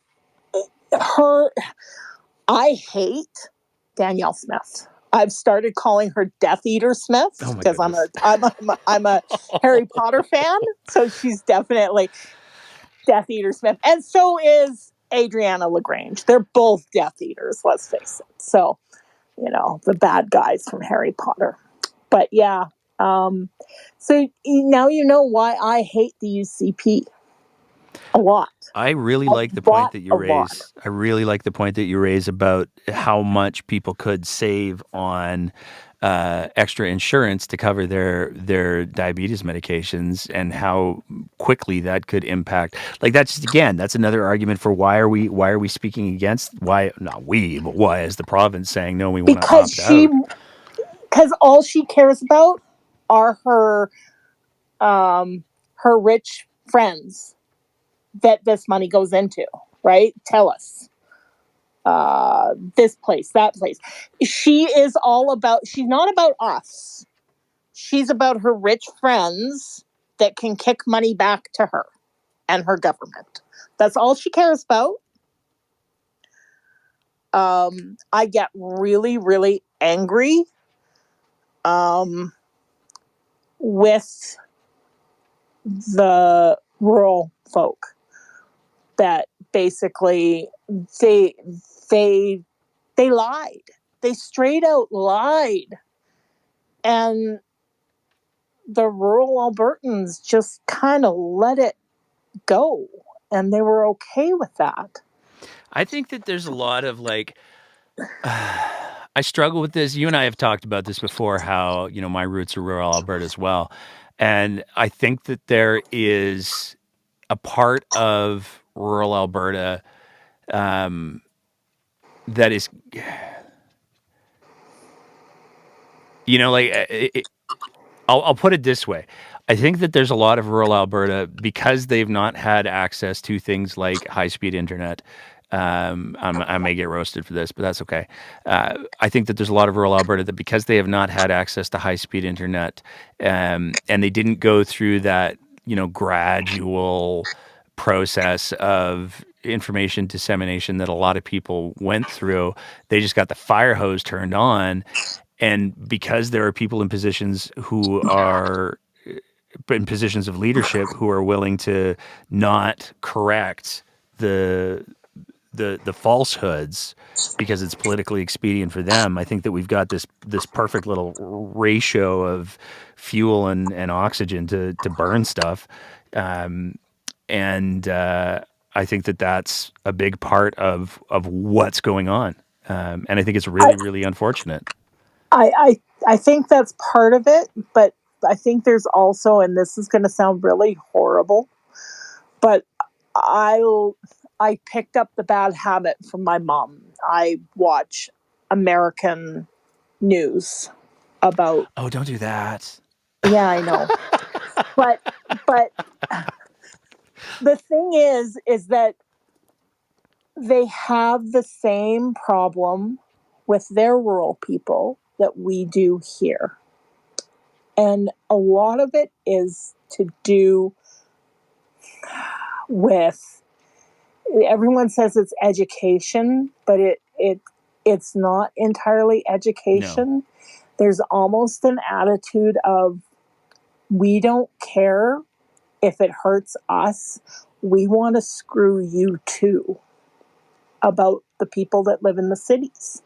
Well, I mean, we saw that with the clip that I played from the Fort McLeod City Council thing, where they were like, it's just them city folk in Lethbridge and Calgary and Edmonton that are against these projects. Yep. And it's like, but it's not, man. It's just you're buying everybody. But they some of them, they actually really don't care. They just like, well, we just want to screw you guys too.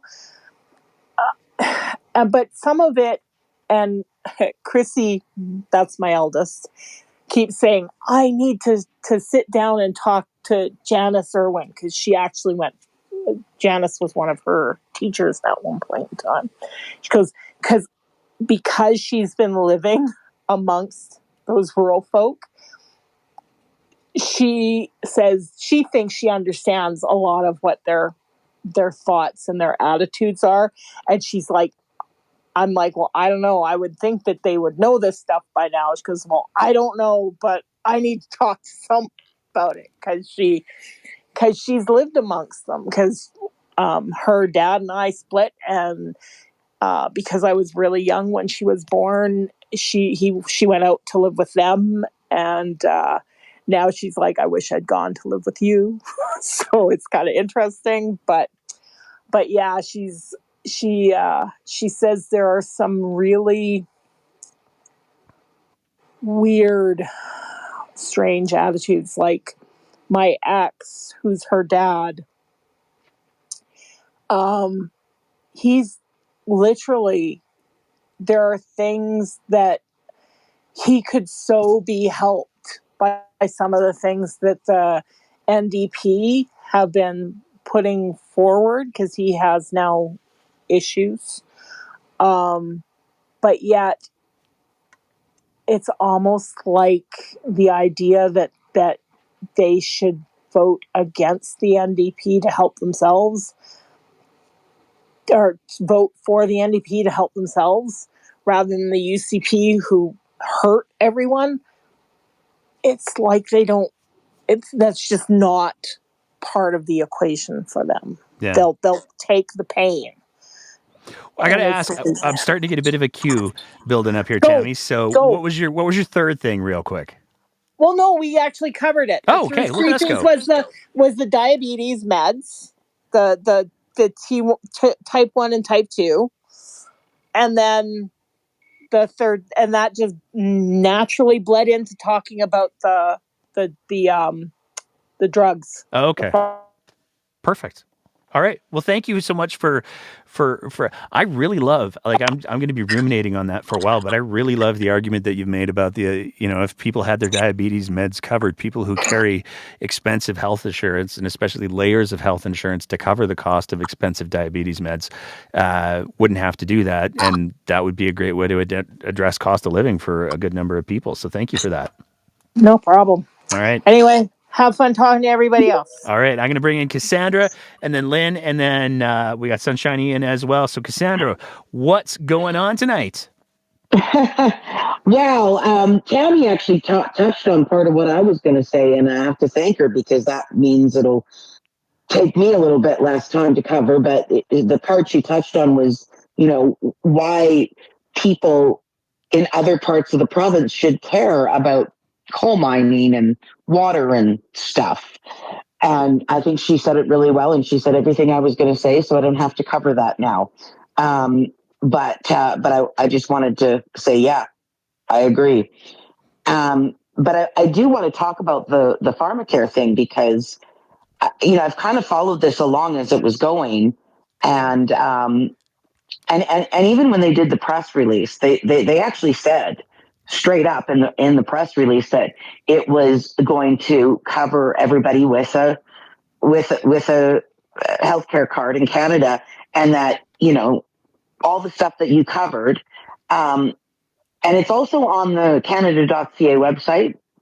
And if you look into it, the other thing they say even if you're on a provincial, they say right in there, even if you're on a provincial program, it will be coordinated, much like I had coverage through my work and my partner had coverage, and they would coordinate the coverage so that we didn't have to pay anything. Yeah.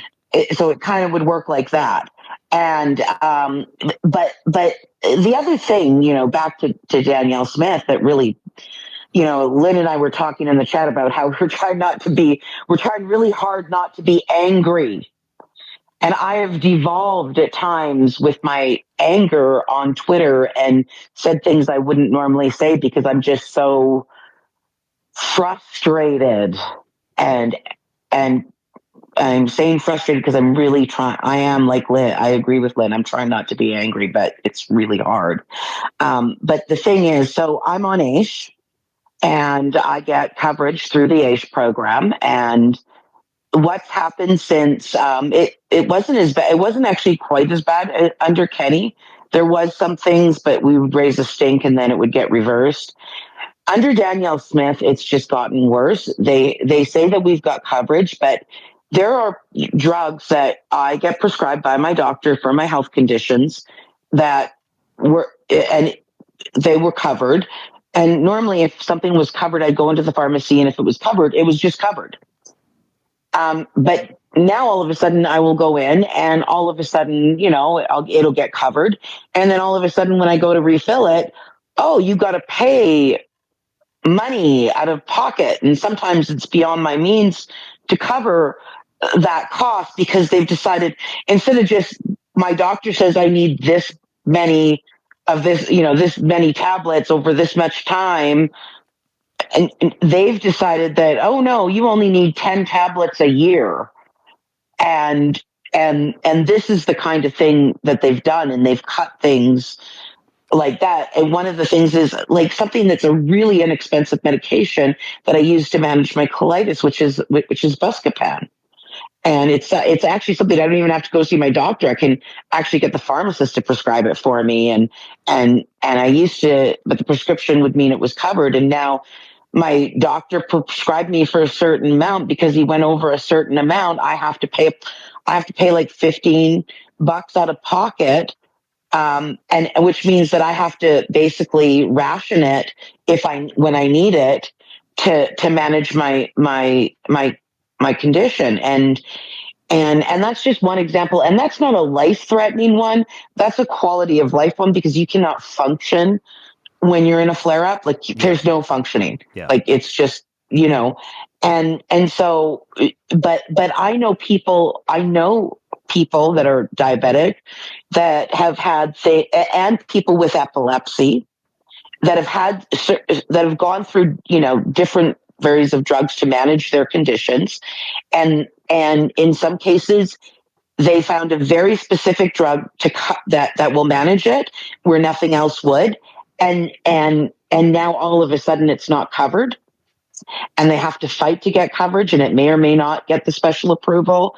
And there's that. They've also restricted the amount of Lancets people are allowed to have for diabetes to test themselves, which it does not work, because now anyway. So there's all kinds of things. So these are the kinds of cuts that they've made to the drug coverage that they do supply. So it never covered everything. There was always things that needed to be out of pocket, but now now I'm paying for things out of pocket I never had to pay for before, and that I can't afford, and I'm having to, and I want to say, when we get back to this Pharmacare program, the NDP was working with the Liberals, and they were like, the Liberals wanted to just, let's do a framework. And that was the agreement, was that they would get the framework done.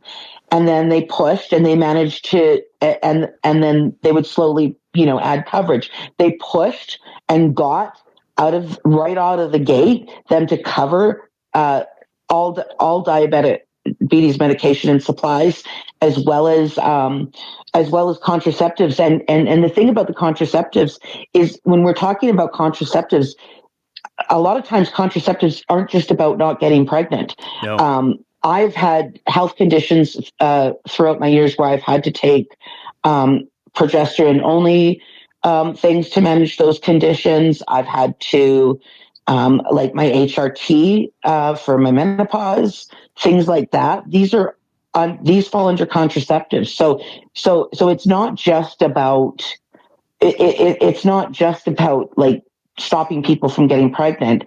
And the other thing is these are just the beginning, and they already have plans to roll more coverage out. So this is just the starting point, and eventually it's going to be a full. And this is kind of the way our universal healthcare coverage started. It started incrementally until we had a spectrum of things. They didn't just roll it all out all at once. So I wanted to just kind of cover those facts in there and just say like that, like it's more than just about, like there's all kinds of drugs that will eventually be covered. They don't cover a lot of things that they used to, and they keep whittling away at it. I feel like every time I get, I have to redo a certain medication, I get a new little, I never know which one. It's going to be a new surprise that I got to try to afford, because I just don't know what they're going to do next. And it's not, and it's worse for other people with more serious conditions. Yep. The other thing, I just wanted to get that out there because it just drives me nuts. I like the amount of misinformation, and I also wanted to point out, if anybody wants to know what exactly this entails, it's right on the Canada.ca website. You can look it up and you can read about it, and it will tell you, and you will see how much of a liar Danielle Smith is. And I really hope she hears me saying this, because it's right there in black and white on the website, and it completely disputes everything she said. And this just drives me nuts that somebody can so blatantly lie. And the other thing I want to say, because I got to say it before I go and let the next person go, is we still have a housing emergency, and there's been so much going on. It's like I get distracted from it because they're just hitting us left and right. But there's still a frickin' housing emergency going on. Yep. There are still people that can't find housing, and they keep saying that, oh, shelter bed, this and that. Well, I want to kind of just quickly cover the fact that one of the things, as especially as a female, trying to get into a shelter. Shelters are mostly, when we're talking about women and stuff, it's mostly you either got to be fleeing domestic abuse, you have to have children that are in your care, or both. And other than that, the shelter spaces available for women are in co-ed places, which, especially with my disabilities, I don't feel comfortable putting myself in a position where I can experience the kind of sexual violence that goes on in there. I've tried to take people to certain ones. There's a gentleman I picked up one time, and I said, he was way far away from any kind of shelter. And I said, well, where do you want to go? Do you want to go to the Calgary drop-in? And he's like, no. I mean, he just lost it. He was like, I'd rather freeze to death. And then I said, well, what about the mustard seed? And I have to say, the mustard seed, Nixon family, hello, that was not a first choice for him. We were lucky to get him into the Salvation Army Center for Hope, and he was so thrilled. He gave me the biggest hug because I was willing to drive him there, and he was actually afraid to get into my car because he had this staph infection on his hands, and they were all. And I said, I don't care. I can sanitize it later. Get in my freaking car. I'm taking you to. We're gonna find a place for you. But that's the reality. It's much easier to find a male or male identifying person a place in a shelter than it is to find women places in shelters. And if you're a full on family that's experiencing homelessness, there are no shelters that allow for families. Like if you're a mom and dad with a bunch of with 2 kids, they separate you up if they can even find a space. And so I just have to plug that out there. We still are in. I found housing. I'm in a safe place, but I've been lucky because I'm industrious and you've given me a voice which helped a lot.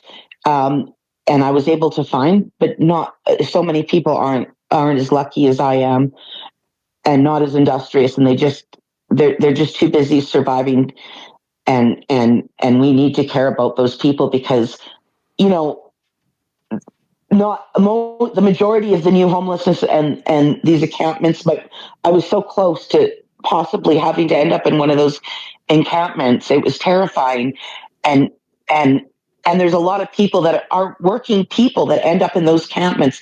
They're not drug addicts. They're not all of the things that we like to the stereotype that we like to put them in to say, oh, they're these dangerous drug addicts and organized crime. No, it's just regular everyday people like anybody else, and most people, I should say, are only a paycheck away from being in that position. And we really need to, even with everything being bombarded and coming at us in a million different directions with this government, we need to keep our eye on the ball and remember there's still a housing emergency.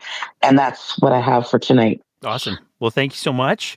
And you're right. The housing piece has not gone away, and that's one of the problems with this fire hose of problems that we're dealing with is that it's just nonstop. But I want to thank you, Cassandra, for weighing in. We've got Lynn that I'm going to bring in, and then we've got Sunshiny, and I think we're going to call it a night because we're getting real close to the 2-hour mark again, and I really am trying to stay away from the Lord of the Rings episodes. So, Lynn, what's going on tonight?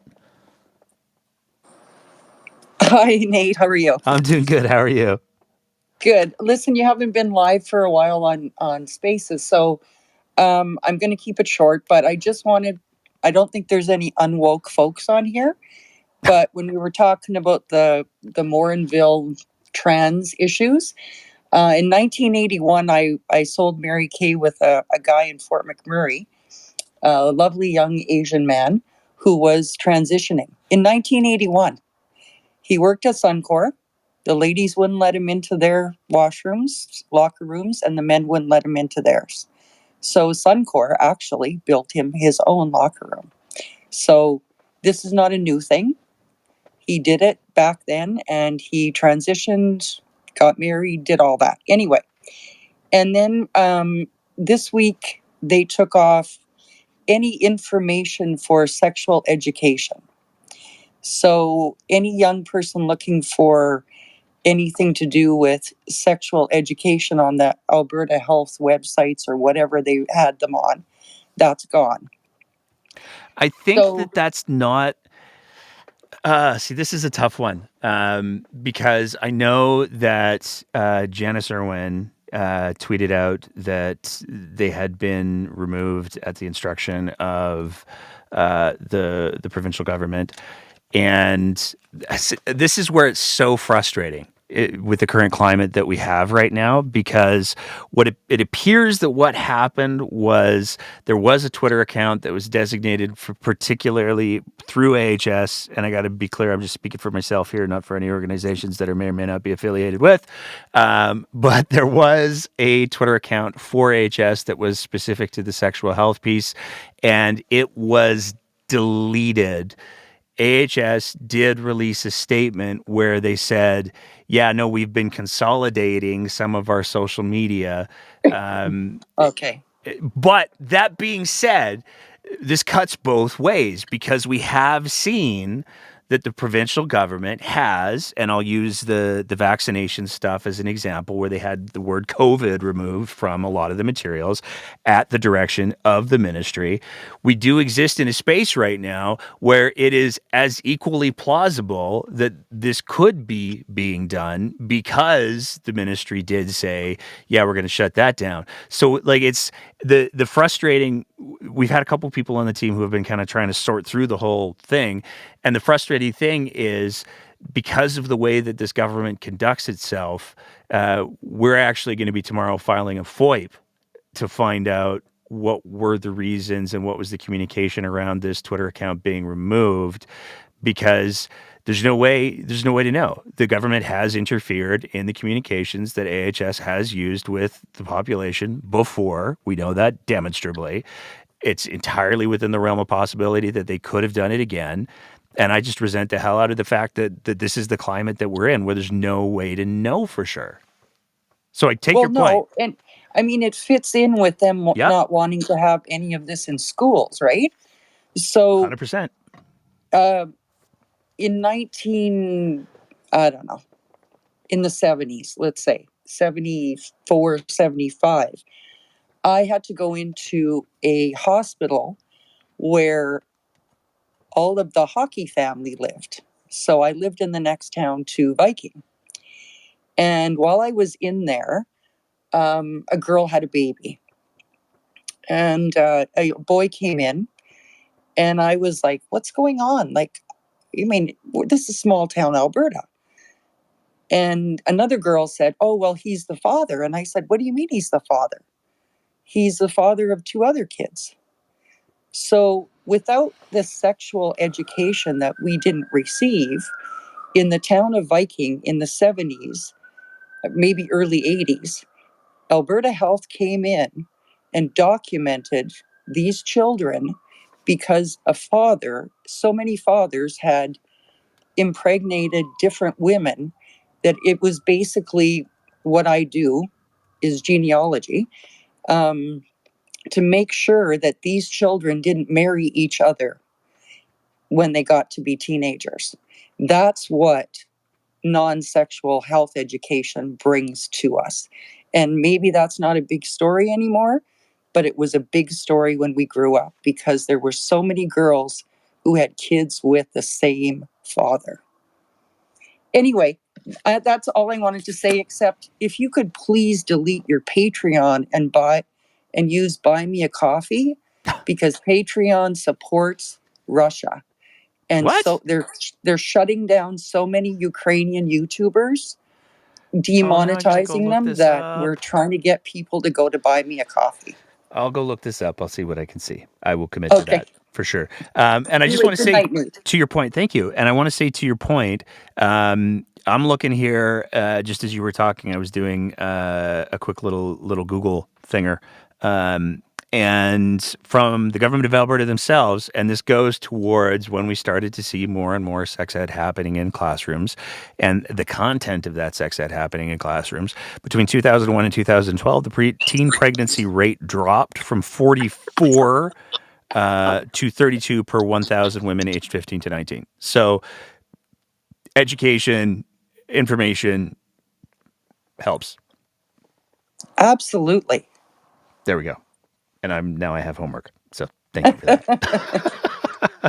I hope you can find something about it. But anyway, I lived it, so I know what happened. Yeah, no. And I remember, like, when I was in the 80s and the 90s, when I was in the junior highs and the high schools, I remember that there were kids in my classes who were leaving for a year, and then they would come back. So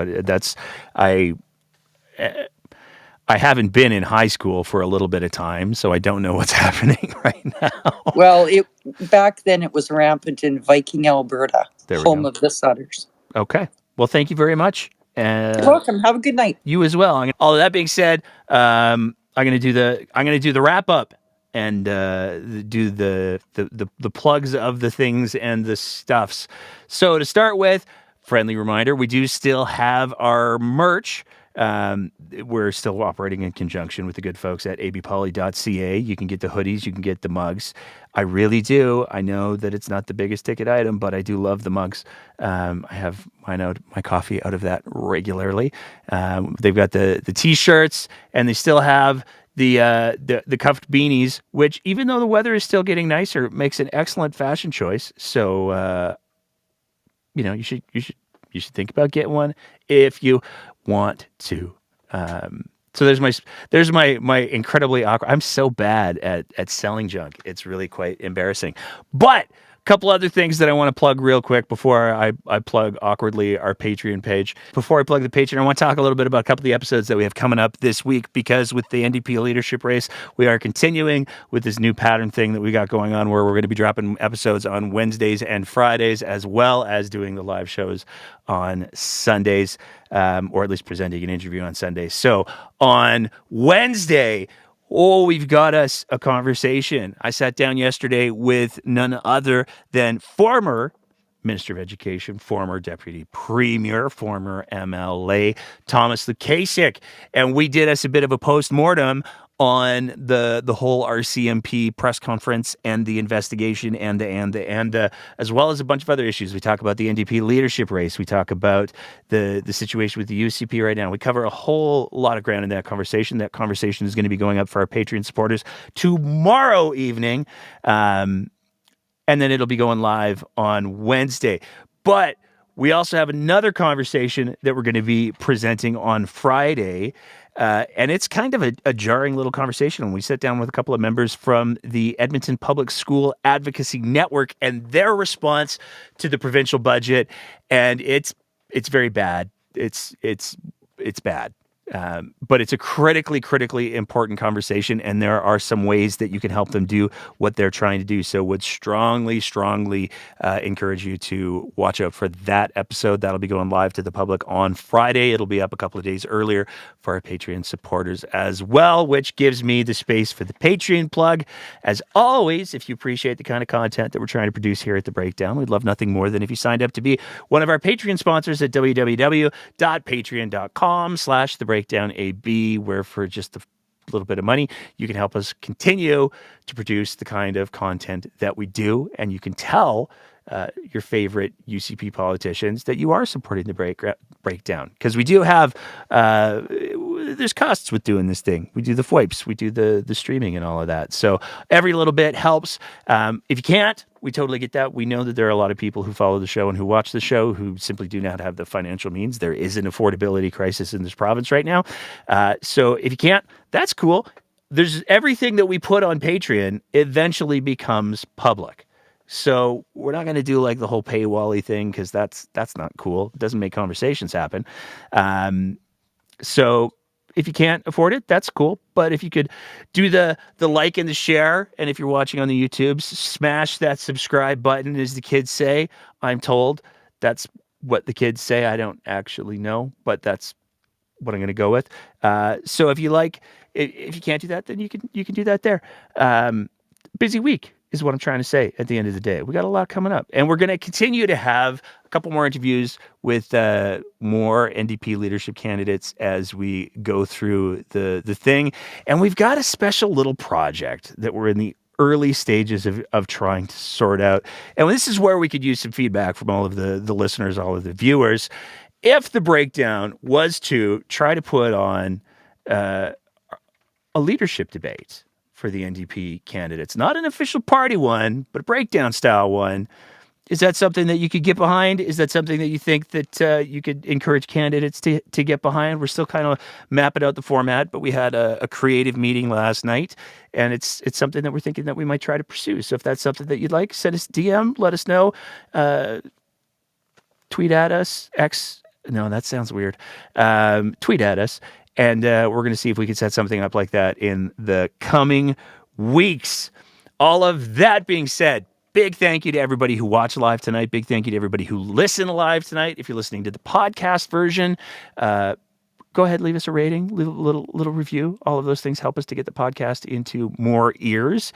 And if you're watching the YouTube, like I said, like and subscribe. And that's all we got for tonight, folks. Thank you so much. We managed to keep it to right about the 2-hour mark. We'll be back with another live show next weekend, hopefully. But in the meantime and in between time, as always, keep the conversation going.